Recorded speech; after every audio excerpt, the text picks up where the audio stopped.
राहुल मित्तल जी, बेंगलोर से। राधे राधे महाराज जी। महाराज जी, मैं एक बड़ी मल्टीनेशनल कंपनी में बड़ी पोस्ट पे कार्यरत हूँ। महाराज जी, मैं अपने काम को लेकर बहुत टेंशन लेता हूँ। सुबह से शाम दिमाग में बस काम ही काम चलता है, जिससे गुस्से पर भी कंट्रोल नहीं रहता, इससे स्ट्रेस और आ जाता है। महाराज जी, ऐसी स्थिति में मुझे क्या करना चाहिए? हम ये पूछ रहे हैं कि जितने लोग बैठे हैं किसके दिमाग में काम नहीं चलता है? उसी के दिमाग में काम नहीं चलता जिसके दिमाग में राम चलता है। जिसके दिमाग में राम चलता है उसी के दिमाग में नहीं चलता। नहीं तो सब पूरे सब लोग बैठे हो, सब लोग बताओ, सबके दिमाग में काम चलता रहता है। अभी आप सत्संग में बैठे हो लेकिन काम चल रहा है, या 5 मिनट में खत्म होगा, इसके बाद ये चलना है वो चलना है, वो गणित चलाता रहता है। मन कभी शांत नहीं रहने देता। मन शांत उसी का रहता है जो राम में लगता है, जो भगवान में लगता है। तब लगी कुशल न जीव कहूँ, सपने हो मन विश्राम, जब लगी भजत न राम को, शोक धाम तज काम। यदि नाम जप करने लगो भैया नियम पूर्वक, तो आपको शांति मिलने लगेगी। तो थोड़ा सत्संग का नियम बनाओ, 30-40 मिनट सुनो और काउंटर ले लो। नाम जप करते हो आप? यार तो फिर कैसे? दवा नहीं खाओगे तो फिर कैसे ठीक होगे?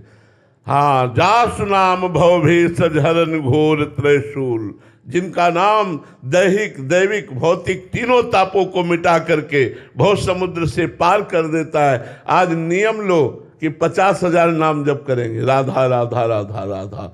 फिर हमको बताना ये बड़ी कंपनी, ये बड़ा पद, ये बड़ा बैंक बैलेंस, बड़ी सुविधा, ये शांति नहीं दे पाएंगी।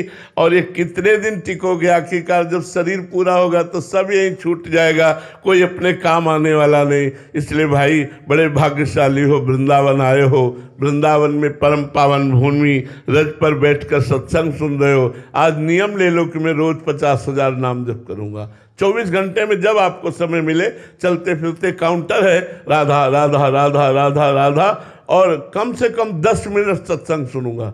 2 बातें आप पकड़ लो, 10 मिनट सत्संग सुनूंगा किसी महात्मा का, और 50,000 नाम जप करूंगा। अगर आप ये नियम ले लो, फिर आप हमें अगली बार मिलना, बताना कैसा लग रहा है। लोगे नियम? हाँ बिल्कुल। काउंटर समझ रहे ना? आप उसे खरीद लीजिए, अंगूठी की तरह अंगुली में ऐसे डाले रहिए और राधा राधा राधा राधा राधा, बहुत बढ़िया मंगल हो जाएगा। आप देख लेना जी। मोहित जी, महाराष्ट्र से। राधे राधे महाराज जी। महाराज जी, आपके श्री मुख से सुना है कि तुम जो कार्य कर रहे हो वो सब भजन माना जाएगा। तुम्हारा चलना परिक्रमा है, तुम्हारी निद्रा समाधि मानी जाएगी। महाराज जी, ऐसा भजन कब और कैसे होता है?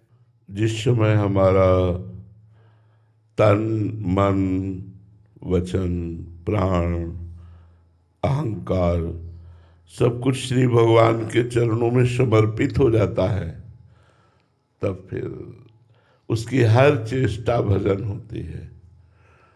जब अपनापन न शरीर में रह जाता है, न किसी व्यक्ति में रह जाता है, न किसी वस्तु में रह जाता है, केवल परमात्मा में प्रभु में रह जाता है, तो उसका चलना परिक्रमा है, उसका बोलना स्तुति है, उसका भोजन पाना हवन यज्ञ है, और उसका शयन करना निद्रा समाधि स्थिति।